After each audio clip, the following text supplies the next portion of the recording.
Hey there, Coach Patrick here from Endurance Nation. I just want to say, it's your half Ironman this weekend. You're in your office, you're dreading of going outside to your car because you know the upholstery of your car is super hot. And you know the stuff that you left in the back, like those groceries, if you left it back there, toast, probably even like spontaneously combusted. And while the news line is filled all about rains and flooding and other natural disasters, the number one thing on your mind appropriately is how can you not just fall completely apart in the heat? I'm here today to talk to you about 5 different strategies you can follow to make sure that you're okay. Some of them are longer term, some of them are shorter term. But you should know that appropriately handling the heat on race day becomes a competitive advantage. So when something difficult shows up on race day, the first reaction of most athletes is to actually freak out, right? Like, I want to keep it at arm's distance. This is a nightmare for me. I don't want you anywhere near me. But from a competitive standpoint, it's actually awesome because the minute that the environment gets worse, like half of the competition is out because they're not going to solve it. They're like, I'm just going to ignore it. And they're going to be like, la, la, la, I'll be fine. Like heat, whatever, thermometer, like warning signs, red flags, like whatever. I'll be fine. I'm just going to do what I always do and things will sort themselves out. Well, I got bad news for you. When things get hot, things don't get sorted out. Things shut down, right? And so we're going to talk a little bit about some of these strategies today. So real fast, as a recap, Coach Patrick here, Endurance Nation, been to Kona 10 times. Done a ton of hot races. As a bigger athlete, I'm 6'2", on a good day, a buck 85, massive surface area, just a big human being to race under strain and to be successful. So heat has always been something that I've had to manage on race day. The more aggressive my racing became, and the longer the distance I want to do, it just became more and more of a factor. And then also add in the age. So heat has been something that's been front of mind for me consistently, and it's been a challenge that I continue to wrestle with. And part of the reason why I highlight that is every year is another opportunity to have this conversation with yourself because your body changes as you get older, as your fitness levels differentiate themselves, as you maybe have more or less body composition or you're more composed at the beginning of the year, as I am wont to be, versus not. It ultimately changes how you're going to do the equation in terms of keeping yourself safe and ultimately fast and outperforming the competition. So, what do you do? Right. Well, the first thing to understand is just to get to the basics of what happens. Like, there's a massive compromise to your physical performance. Most athletes lose somewhere between 8 and 15% of their performance in the heat. So the fade is real. So if you're used to that sort of like running a half marathon and really struggling from mile 10, or a marathon or struggling from mile 18 or mile 20, just being outside on a regular run on an abnormally hot day, hotter than what you're used to or more humid than what you're used to, things get worse, right? We have goal adjusted pace or grade adjusted pace for how fast we're running relative to the train we're on, but we don't have this heat adjusted pace, which is actually when it's 90 degrees and 90% humidity, these 9-minute miles, it's actually like a 7.5-minute mile because I would have been flying if it weren't for these conditions that I was inside. So it's really important to understand that the heat actually forces you to slow down, and that's not because you have a problem, it's just because you're not acclimated and you need to slow down to maintain your speed, which ultimately is our goal on race day. Got to bring it back to racing, right? You thought for a second I was going to talk about something else. No, you actually want to slow down less than the competition. So you know when it's going to be a hot day, that sun's just beating down on you, that your competition is going to be suffering. They're going to be slowing down faster, right? So the longer you can not slow down, the more you can extend that window, you're just being faster than them over time. It gets harder and harder for them to work to keep up with you because they're already suffering. All right, enough of the stories, enough about the drama. What do we do?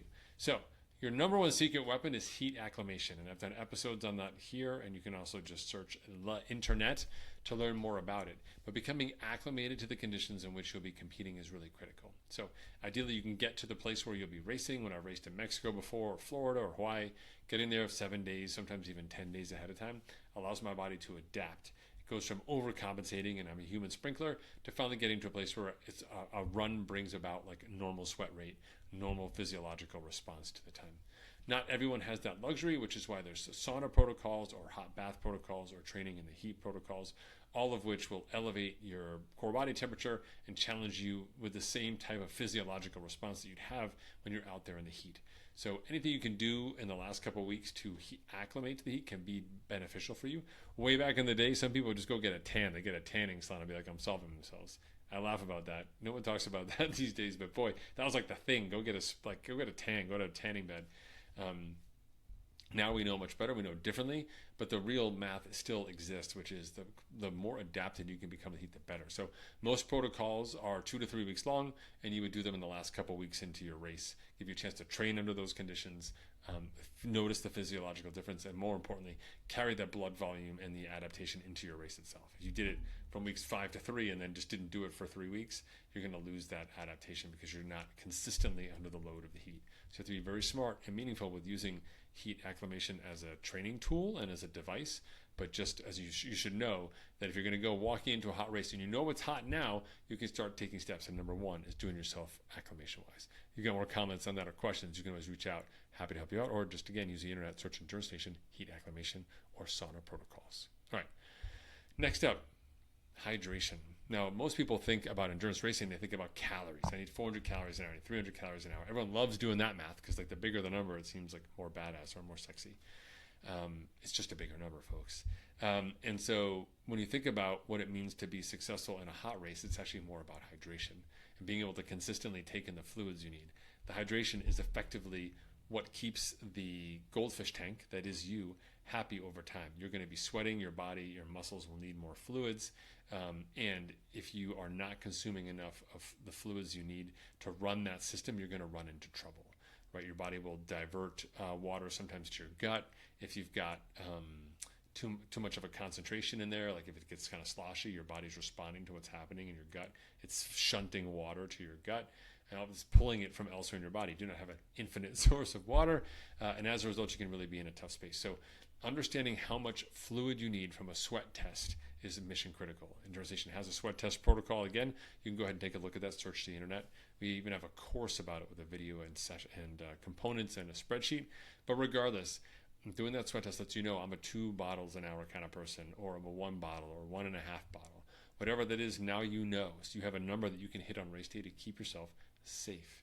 In some cases, if you're doing a bike workout, for example, or in a bike race, you can actually drink maybe a little more because you can consume it. You're not actually jostling, running about, etc. But really getting good about the hydration, and specifically, I'm not super worried about the calories. Choose the hydration you like. Make sure it's got a good amount of sodium in it. We usually target between 800 and 1,000 milligrams per hour, either in the fluid or fluid plus salt supplement. Take that, what you like, and then you can figure out the calories on the back end. So if that gives you only 150 calories because it's low cal across your 2 bottles, we can add in more calories if we need to. If it gives you 450 calories and that's too much, then we're going to have to figure out a way to dilute that and take it down. Again, the whole point here is to make sure you're taking in adequate fluids over time, because the dehydration is far more costly than not having enough calories. You can go without food for a long time.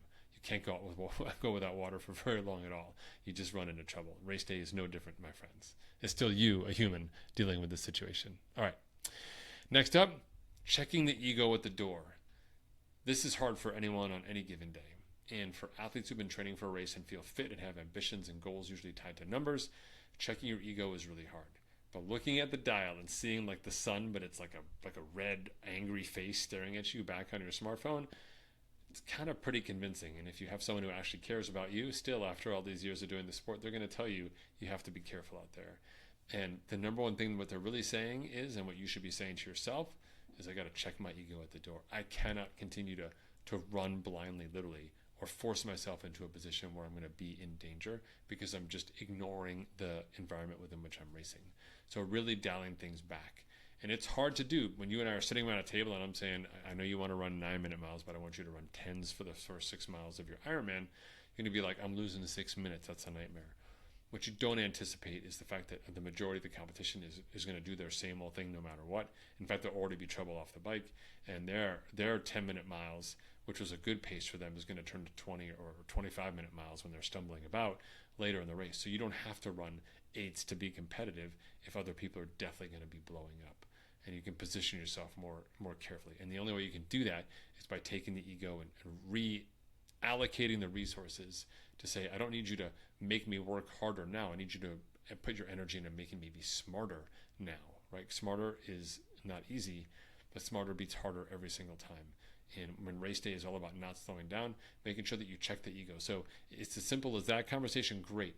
But if you're more nuanced, like some people who've been racing for a while, you may need to come up with some markers or thresholds that really kind of hold you down, like a cap, like a speed cap, a pace cap, a power cap, a core body temperature cap, whatever those things are, right? You may need to come up with, different strategies for staying cool. Run, walk, for example, which is a huge blow to your relationship with your ego as a racing athlete.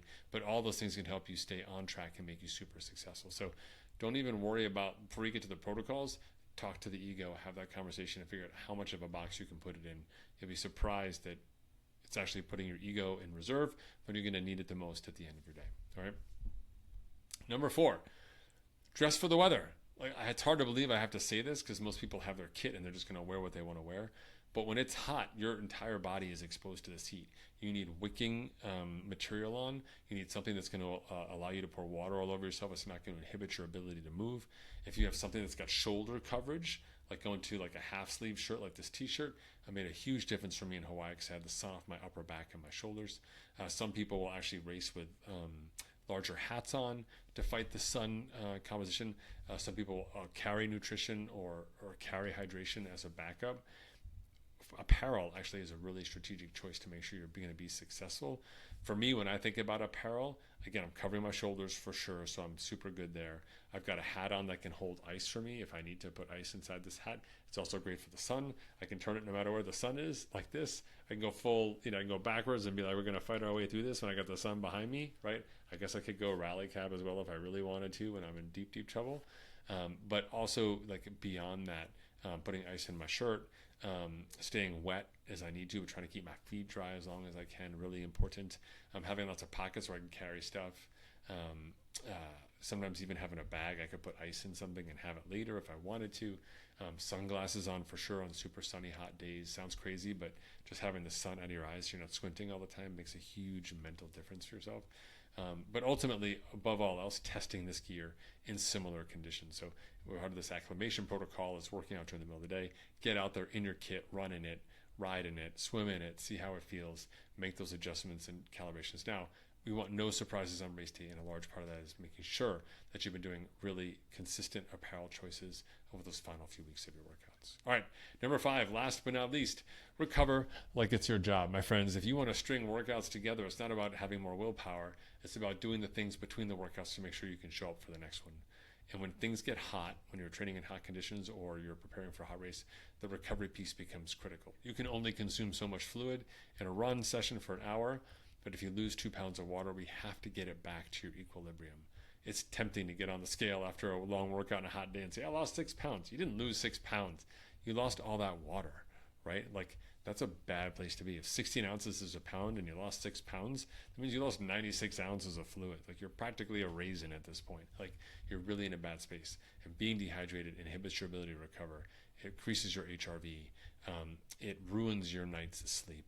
And it really starts to eat away at you, much like sleep deprivation gets to you. And so making sure that you're adequately recovered is critical. So on hotter days, I'm always putting a bottle in the fridge before I leave for a workout. So when I come back, I've got a cold beverage I know that I can have right away. I make sure I've got hydration packets that have additional sodium in them. And I'm certainly not holding back on all the beverages except for the alcohol, which I'll shy away from. Because again, after a hot session or hot workout, again, that's just a diuretic. It's going to sap your energy even more. So to recap for today, what we talked about, and I'm going to pull up this list here so I have it. Number 1, we talked about heat acclimation. Number 2, we talked about hydration. Number 3, we talked about checking your ego. Number 4, we want you to train smarter by dressing smarter, right? Dress smart, baby. Look sharp. Sharp is fast. And then ultimately recovering like it's your job, recovering like a pro. Being successful on race day in the heat, again, isn't about some sort of genetic component or advantage. The struggle that we face in end of June, early July here in the Northeast isn't a problem in 4 or 5 weeks because we've adapted to the heat. We've made that acclimation. You can be smart about it and proactive. And if you know what the conditions will be, you'll already start working on those protocols to make sure that you can get down to business, not be bothered or distracted by the heat, but instead turn it into your competitive advantage.